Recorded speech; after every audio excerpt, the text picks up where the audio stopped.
इसके मेन जो पार्ट होते हैं अनुवांशिकता में उनको है कवर करेंगे। देखो सबसे पहले जो है 3 जगह जो है हम आपको 3 स्टेप में इसको समझाने का प्रयास कर रहे हैं। यहाँ पे आप देख रहे हैं कि आप जानते हैं हमारे बॉडी में कोशिका होती है। क्या होती है? कोशिका। कोशिका क्या काम करती है? आप 8 क्लास में पढ़ चुके हैं। कोशिका है क्या? चैप्टर आपका था 8 क्लास में कोशिका। कोशिका का मतलब क्या है? तो सबसे छोटी इकाई हमारे बॉडी की सबसे छोटी इकाई क्या होती है? कोशिका होती है। तो कोशिका जो है समझाने की जरूरत नहीं है। तो उसी कोशिका से जो है ना ये अनुवांशिकता में हम लोगों को पढ़ना है कि कोशिका से चल के जो है आगे के जितने भी चीज होंगे वो सब के सब जो है बनते हैं। तो इसलिए हम कोशिका से आपको समझाने का प्रयास करें। देखो यहाँ पे कोशिका का स्ट्रक्चर जो है कुछ इस तरह से होता है। ठीक है, आप जानते हैं कि ये जो है बड़ा वाला जो है कोशिका है। कोशिका के बीच में होता है केंद्रक। क्या होता है? केंद्रक होता है। अब इसी केंद्रक के अंदर क्रोमोसोम पाए जाते हैं। इसी केंद्रक के अंदर होते हैं, क्या होते हैं? क्रोमोसोम होते हैं। आप जानते हैं कि क्रोमोसोम की संख्या जो है वो कितना होता है? 46 होता है। कितने? 46 होते हैं। यानी कि जो हमें माता पिता से क्रोमोसोम की संख्या ट्रांसफर की जाती है उसकी संख्या कितनी होती है हमारी बॉडी में? तो 46 होती है। तो यानी कि केंद्रक में जो है क्रोमोसोम पाया जाता है। किसके केंद्रक में? कोशिका के केंद्रक में। किसके केंद्रक में? कोशिका के केंद्रक में। ठीक है, अब आगे देखो हमें जो है आपको एरो बना करके दिखाए हैं। कहने का मतलब क्रोमोसोम से मिलके बनता है क्या चीज? डीएनए। और डीएनए प्लस प्रोटीन मिलके जो है आगे जो है केवल इस संरचना बनाए हैं डीएनए का। इसमें आगे हम जो है पढ़ाएंगे इसमें डीएनए के बाद क्या बन रहा है। तो डीएनए और प्रोटीन मिलकर के यहाँ पे समझाएंगे कि युग्मनज जो है ना, युग्मनज ये डीएनए और प्रोटीन के मिलने से बनता है। ये जो है डीएनए का संरचना कुछ जो है क्रॉस आकार का होता है। कैसा होता है? क्रॉस आकार का होता है। आप जानते हैं डीएनए क्या काम करती है हमारे बॉडी में। तो डीएनए जो है जो हमारे जीवन को चलाने के लिए जो प्रोटीन का निर्माण होता है ना, प्रोटीन का बनना आप कह सकते हैं, तो वो डीएनए के कारण पूर्ण हो पाता है। हमारे बॉडी में जो प्रोटीन बनता है उसमें उसका बड़ा योगदान है। अगर डीएनए ना होगा तो प्रोटीन जो है नहीं बन पाएगा। क्लियर है? तो इसी डीएनए की वजह से प्रोटीन बनते हैं। तो डीएनए की संरचना ऐसे होते हैं, क्रॉस के आकार के होते हैं, गुन्ने के आकार के, आप समझ सकते हैं। क्लियर है? ये था आपको क्रोमोसोम समझाने के लिए कि कोशिका के अंदर क्रोमोसोम पाए जाते हैं। कहां पाए जाते हैं? कोशिका के अंदर पाए जाते हैं। अब आगे देखते हैं इस वाले जो है स्ट्रक्चर में। अभी हम बताएं कि डीएनए और प्रोटीन आपस में मिलेंगे। डीएनए और प्रोटीन आपस में मिलेंगे क्योंकि डीएनए के कारण ही क्या बन रहा है? प्रोटीन बनेगा। तो डीएनए और प्रोटीन आपस में मिलेंगे तब जाकर के जो है युग्मनज तैयार होता है। क्या तैयार होता है?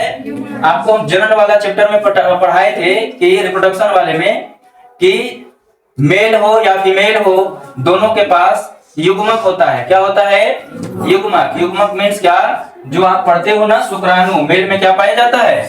शुक्राणु। और फीमेल में क्या पाया जाता है ना? तो ये दोनों क्या है? ये है युग्मक है। क्या है? जो मेल में पाया जाएगा शुक्राणु और फीमेल में अंडाणु। तो ये दोनों युग्मक हैं। आप जानते हैं कि दो युग्मक के मिलने से युग्मनज तैयार होता है। क्या तैयार होता है? युग्मनज। तो वही युग्मनज हम आपको दिखाने का प्रयास किए हैं कि ये दोनों के मिलने से क्या तैयार हो रहा है? युग्मनज तैयार हो रहा है। अभी हम बताएं कि पुरुष के बॉडी से 23 कितने 23 क्रोमोसोम संख्या जो है वो बच्चे में ट्रांसफर होता है। जैसे माता पिता हैं आपके, तो जो पिता है उनके बॉडी से 23 क्रोमोसोम और माता जी के बॉडी से 23 क्रोमोसोम संतान के बॉडी में क्या होते हैं? जाते हैं। तो टोटल 23 और 23 कितने हो गए? 40 गुणसूत्र। तो इसीलिए कहा गया कि 40 जो है क्रोमोसोम की संख्या किसमें पाई जाएगी? कोशिका में पाई जाती है। क्लियर है यहां तक? युग्मक के मिलने से क्या बनता है?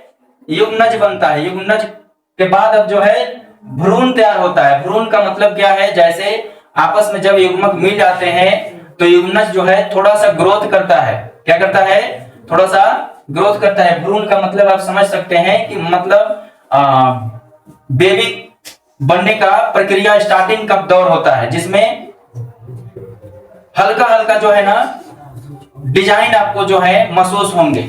भ्रूण की अवस्था में क्या होता है? डिजाइन महसूस होता है। जैसे आप सुनते हैं कि जब प्रेगनेंसी होता है, जब कोई महिला फीमेल जो प्रेग्नेंट होती है तो 2 से 3 मंथ तक जो है वही भ्रूण की अवस्था में होता है। किस अवस्था में होता है?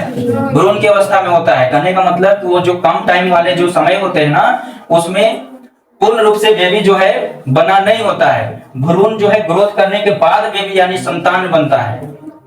बॉडी डिजाइन जो है भ्रूण विकास करेगा, तब जा करके एक बच्चे का जो है पूर्ण स्वरूप यानी आप कह सकते हैं उसकी शरीर की संरचना धारण होता है। तो उसी को जो है आप कह सकते हैं कि बॉडी निर्माण हो गया यानी बेबी तैयार हो गया। तो भ्रूण जो है ना खराब हो जाता है। आप सुने हैं ना कि ज्यादा स्ट्रगल करने के बाद ऐसी स्थिति में क्या होता है, तो यही गर्भपात सुने, गर्भपात सुने हो ना, तो वही होता है, यही भ्रूण की अवस्था में होता है। उस समय आप खराब कर सकते हैं, बच्चे को अबॉर्शन करवा सकते हैं। अबॉर्शन सुने हैं, तो यही वाला अवस्था होता है जब अबॉर्शन होता है। अब जब बच्चा पूर्ण रूप से बेबी बन जाएगा, शरीर जो है निर्माण हो जाएगा, तो क्या ऐसा करना संभव है? तो ये संभव नहीं है। कहने का मतलब कि आपको खतरा हो सकता है, ठीक है। जनरली अबॉर्शन जो है नहीं कराना चाहिए। अगर अबॉर्शन कराते हैं तो उससे जो है बहुत दिक्कत होगी, मां को मरने का भी खतरा होता है, या फिर नेक्स्ट टाइम जो है आप मां नहीं बन सकते हैं, ऐसा भी हो सकता है ना। तो ये बहुत जो है इसी भ्रूण को जो है खराब किया जाता है। क्लियर है यहाँ तक? क्या क्या समझे आप? पुरुष के पास शुक्राणु होता है और फीमेल के पास अंडाणु होता है। ये युग्मक है, इन दोनों युग्मकों के मिलने से युग्मनज बनता है। क्या बनता है? युग्मनज बनता है। युग्मनज के बाद जो है भ्रूण बनेगा, भ्रूण जो है ग्रोथ करेगा तो बेबी बनेगा। क्या होगा? यानी कि संतान होगा। क्लियर है यहाँ तक? अभी देख रहे हैं आप, ये डीएनए जो है ना, डीएनए, यही डीएनए के कारण इस बेबी के अंदर जो है यानी संतान के अंदर जो भी गुण ट्रांसफर होते हैं वो डीएनए लेकर जाता है। कौन लेके जाता है? डीएनए। कौन लेके जाता है? डीएनए। क्योंकि आप देखेंगे कि डीएनए जो है किसमें होता है? क्रोमोसोम में। क्रोमोसोम किसमें होता है? कोशिका में, है ना। तो इसी डीएनए के माध्यम से जो है बच्चों के अंदर जो है वो जीन ट्रांसफर होते हैं। क्या ट्रांसफर होते हैं? जीन, जिसके कारण वो सेम लक्षण वाले बच्चे जो है आपको दिखाई देंगे, जनक के जैसे गुण में और शारीरिक संरचना में आपको लगेगा कि बॉडी जो है माता पिता जैसा दिखाई दे रहा है।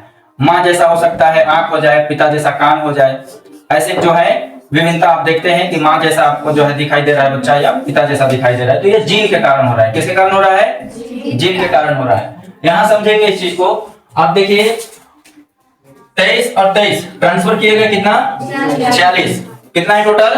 46 क्रोमोसोम की संख्या है। इधर हम फिर से वही चीज आपको लिखे हैं कि डीएनए जो है प्रोटीन बनाने में मदद करता है। किसमें मदद करता है? यानी डीएनए जो है प्रोटीन बनाएगा, प्रोटीन के बाद जो है बॉडी डिजाइन होता है। क्या होता है? बॉडी डिजाइन होता है, यानी कि बच्चे का शारीरिक स्ट्रक्चर तैयार होगा। इसके बाद जो है पूर्ण रूप से बेबी बनेगा, यानी संतान जो है पूर्ण रूप से बन जाता है। यहाँ देखो इधर लिखे हैं कि अगर मान लो किसी तरह अगर डीएनए में क्या हो जाए? अंतर हो जाए। क्या हो जाए? यानी क्रोमोसोम की संख्या में अगर विभिन्नता यानी अंतर पाया जाए तो नए जो है प्रजाति बनाए जाएंगे। कहने का मतलब है कि जब जब जो है एक जैसे डीएनए अगर होंगे ना तो नए प्रजाति नहीं बनेंगे। जिसको आपको आगे विकास में, जैव विकास में पढ़ना था।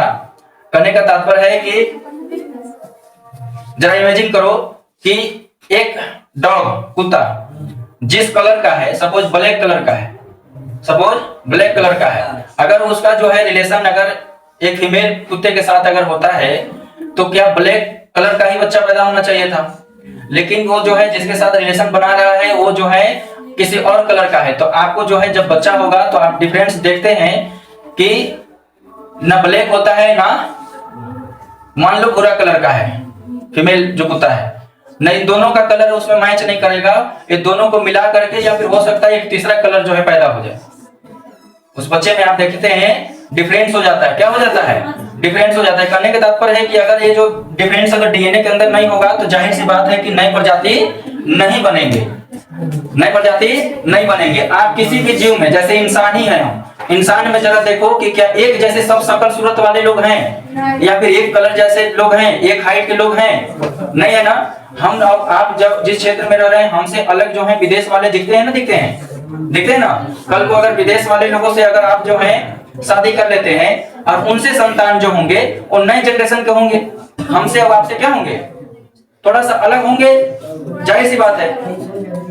तो इसी को समझाने का प्रयास किया गया है कि डीएनए के कारण जो है नए प्रजाति बनते हैं। डीएनए के कारण नए प्रजातियों का बनना होता है। आगे देखो, अगर मान लो इसी डीएनए में, इधर देखो, इसी डीएनए में क्या होता है कि कभी कभी गड़बड़ी हो जाती है। गड़बड़ी का मतलब ट्रांसफर होना था 23, कुल मिला के 46, गड़बड़ हो जाएगा। गड़बड़ हो जाएगा, होगा क्या कि पता चला कि किसी माता या पिता से किसी एक से जो है 23 के जगह पर एक एक्स्ट्रा आ गया, यानी 24 जो है क्रोमोसोम ट्रांसफर कर दिए गए गलती से।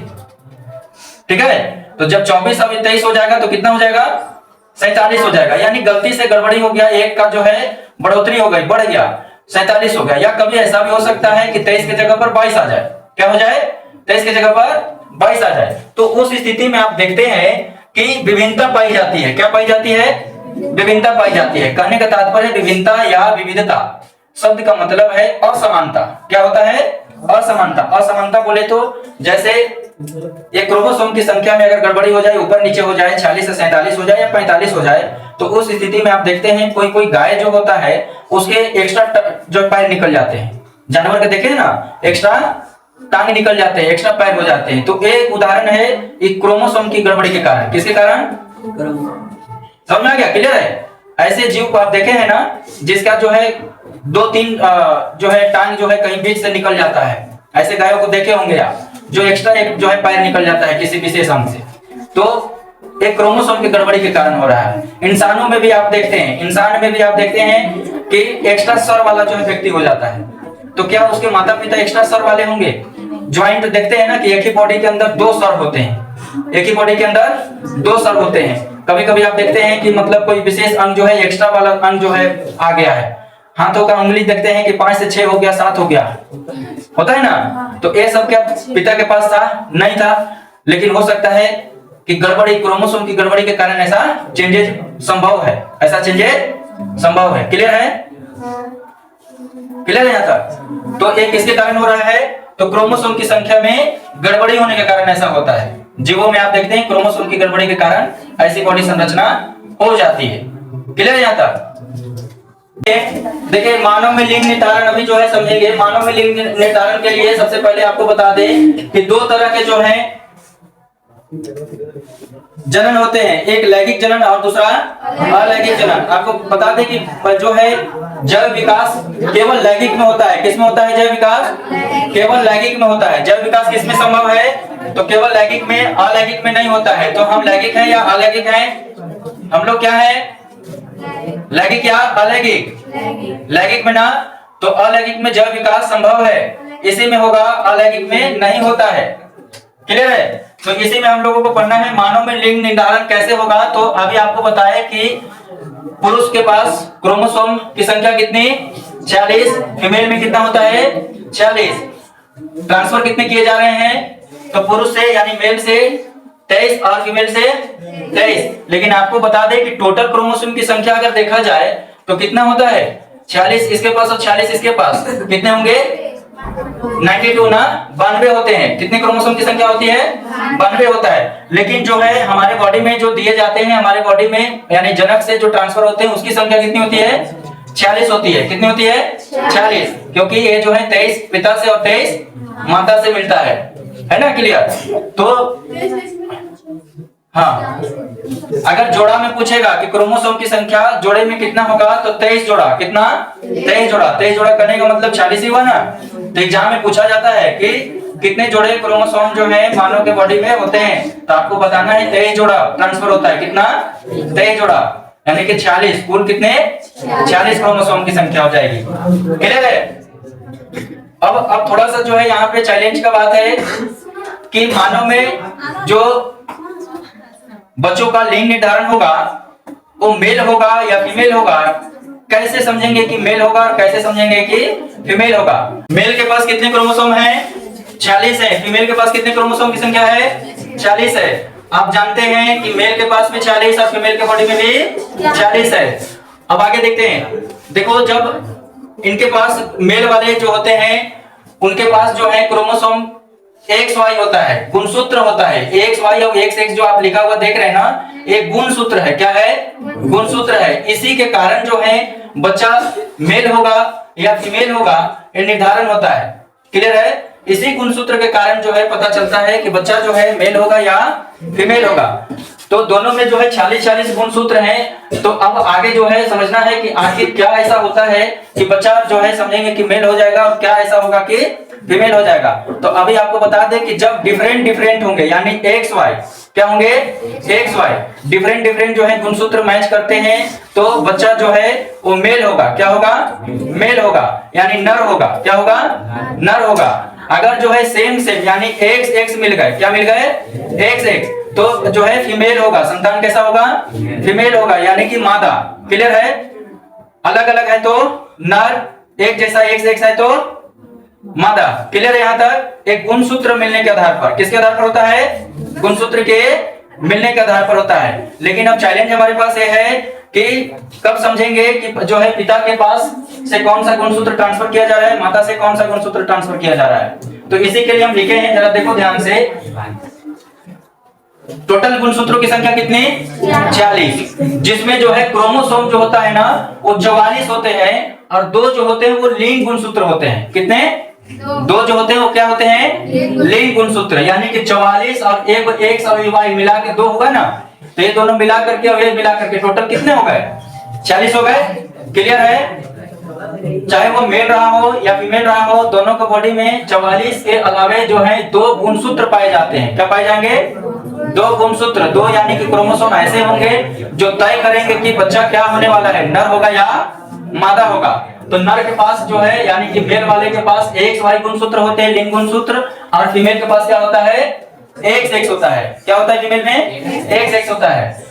देखो अगर मान लो शुक्राणु जो है फीमेल के बॉडी में ट्रांसफर होता है, किसके माध्यम से, स्पर्म के माध्यम से ना। इसी शुक्राणु के सहायता से जो है फीमेल के बॉडी में मेल से जो है क्रोमोसोम की संख्या जाती है। तो सपोज मान लीजिए अगर क्रोमोसोम का जोड़ा 22+X रहा हो, क्या रहा हो, 22+X रहा हो, और एक टुकड़ा बन सकता है 22+Y, यानी कि एक बार X वाले गुणसूत्र के साथ और एक बार Y वाले गुणसूत्र के साथ। तो देखो यहाँ पे 22 और 23 है ना, 2 टुकड़ों में विभाजित करके देख रहे हैं कि एक को 23 करते हैं X के साथ और एक को 23 करते हैं Y के साथ। यानी कि यहाँ पे सबसे मूल भूमिका में कौन होता है, बच्चा जो है मेल होगा संतान या फीमेल होगा, ये डिपेंड करता है किसके क्रोमोसोम पे, किसके गुणसूत्र पे, तो पुरुष के गुणसूत्र पे। क्योंकि इसी के पास ना डिफरेंट है एक्स वाई, मादा के पास तो एक्स एक्स है, इससे तो कोई फर्क नहीं पड़ता है। इसके पास जो भी बन रहा है वो दोनों एक्स के साथ ही जोड़ा बन रहा है, बन रहा है 22+X 23 इसके पास एक्स वाला, फिर 22+X 23 इसके पास, यानी कि दोनों के दोनों एक्स वाले हैं, दोनों के दोनों एक्स वाले हैं। तो समझना यह है कि अगर मान लो ए वाला जो है चला जाता है, कहां, ए वाला चला गया इसमें, कहां चला गया, तो क्या बनेगा, एक्स एक्स बनेगा ना। क्लियर है। तो इसका मतलब है कि ये क्या हो गया, मादा, क्या हो गया, क्लियर है। ये क्या हो गया, यानी कि फीमेल होगा, संतान कैसा होगा, फीमेल होगा। अगर ए वाला जोड़ा के साथ, ए वाला जोड़ा के साथ अगर ए वाला मिल गया यानी कि एक्स वाई हो गया, क्या हो गया, एक्स वाई, तब क्या समझेंगे कि बच्चा कैसा होगा, नर होगा। क्लियर है, क्लियर है यहाँ तक। यानी कि कहने का मतलब आप इतना ही नहीं समझिए कि 23 जो है क्रोमोसोम केवल नर से यानी पिता से और 23 माता से चला गया तो बच्चे हो गए, है ना। तो ये लिंग गुणसूत्र के आधार पर तय होता है कि बच्चा जो है मादा होने वाला है या नर होने वाला है। क्लियर है, मेल होगा या फीमेल होगा। तो ये जो है किसके ऊपर डिपेंड करता है, तो ये पुरुष के ऊपर डिपेंड करता है।